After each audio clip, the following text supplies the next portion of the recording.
president believe that the Fed should operate independently from him? The president has made it quite clear he thinks Jerome Powell is bad at his job, and the president has made it quite clear, as have many economists, by the way, that interest rates should be lowered, and they should have been lowered a long time ago. But does he believe in the independence of the Fed, Caroline? He has, and he said that many times. Does the president believe that Jay Powell should go to jail if he lied about Eamon, you're yelling out a question that's being asked in a different way, but it's the same exact question as we just answered, and I just answered it. We'll let the Department of Justice determine that. Caroline, taking the airstrikes off the table in Iran, and does he believe there's a potential path to end the protest there without military action?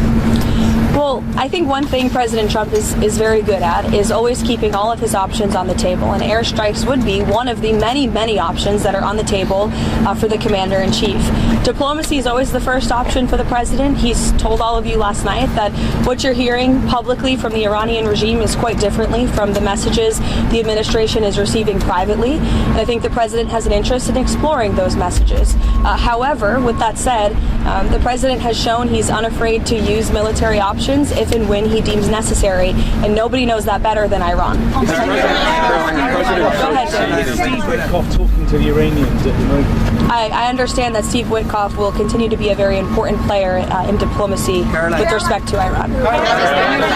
Trump has confidence in Delcy Rodriguez.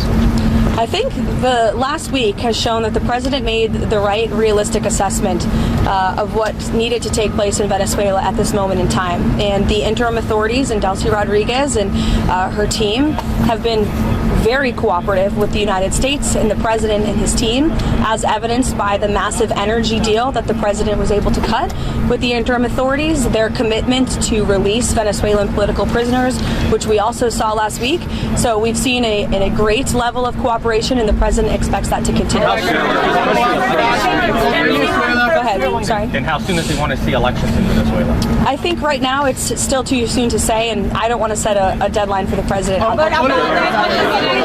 What's the meeting this morning with Marco Rubio about Venezuela? What can we see this week on Venezuela? More meetings? The president meets with the Secretary of State and National Security Advisor daily, sometimes multiple times a day, and so it was on a range of topics, as it always is.